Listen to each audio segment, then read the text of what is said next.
presidency that the portfolio allocations and placement are basically in square pegs being put in square holes. We want to give the president the benefit of doubt that he knows what he's doing and he's putting the right men and women on the right job.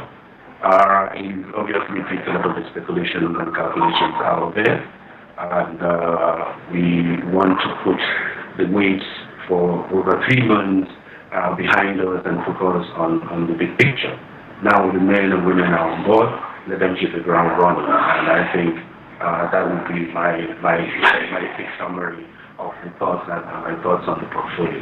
But in all honesty, we are expecting a lot more. But in short, some of the men and women have interest in previous track record. We hope they will bring that to bear on this national policy.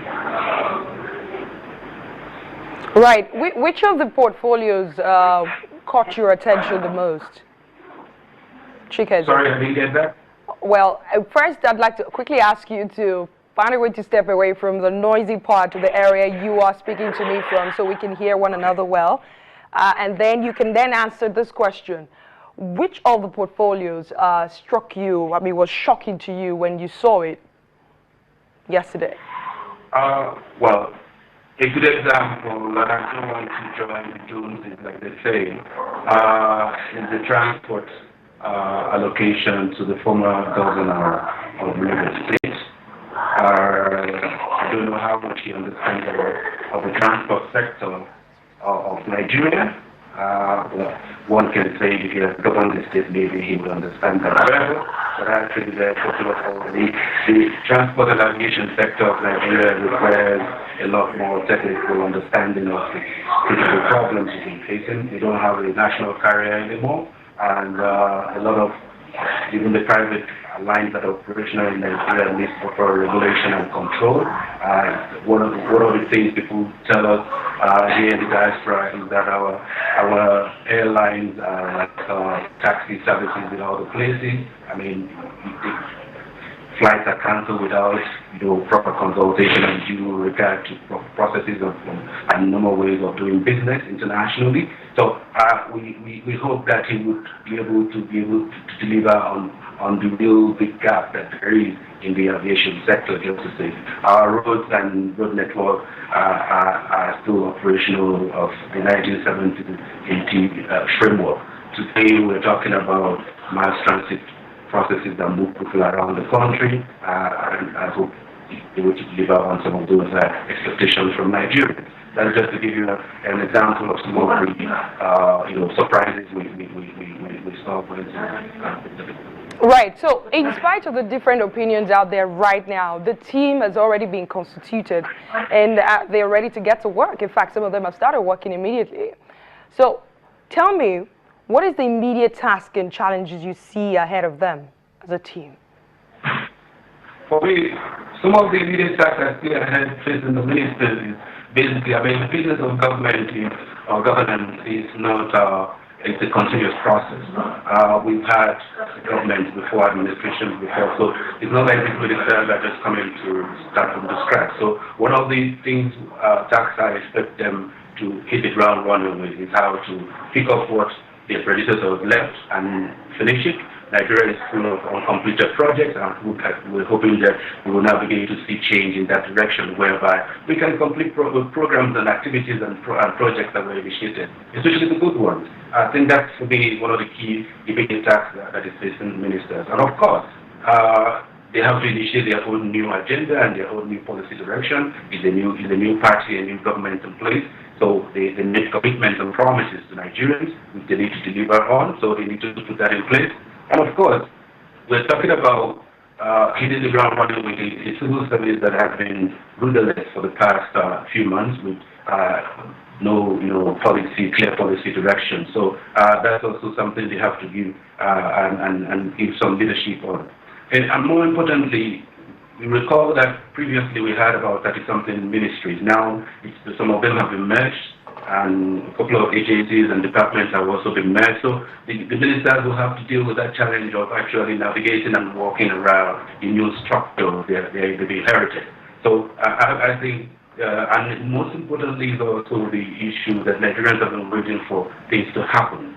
This government came into power with a lot of promise of change. So Nigerians want to see that change, and that change happening every day in their lives. And I think that's a key deliverable that and challenge that this particular ministries and ministers and the government is going to take. Okay, before I let you go, there are a couple of Nigerians in diaspora on the team, like the Minister of Trade and Investment, Okechukwu Enalama, and Minister of State for Health, Osage Enahire. What kind of message does this send to other Nigerians in diaspora?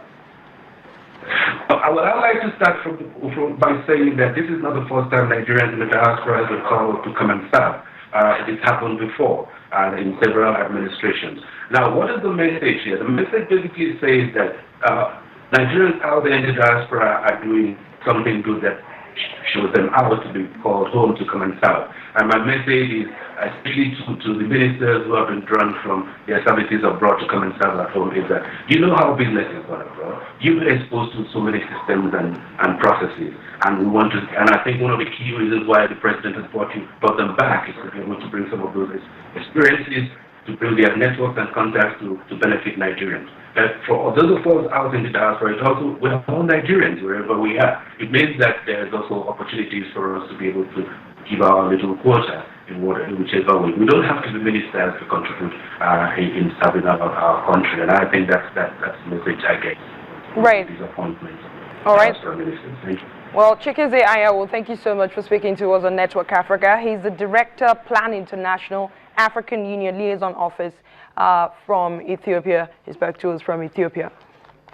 Now let's take you through stories making the rounds here in Nigeria. The House of Representatives is to investigate what has been described as chronic incidences of oil spills in the Niger Delta. The motion outlined a large number of the spills and the attitude of the oil companies in the area.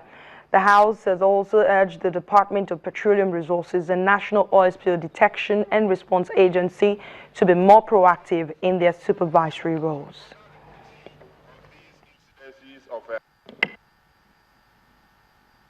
In the sharp contrast, last year alone, according to Amnesty International and some Nigerian rights groups, including the Environmental Rights Action ERA, there were over 1,000 recorded incidences of oil spill in the Niger Delta, with Royal Dutch Shell and the Italian Eni Nigerian Agip Oil Company accounting for over 553 of these spills, notwithstanding the gross and underreporting of these incidences of spillage.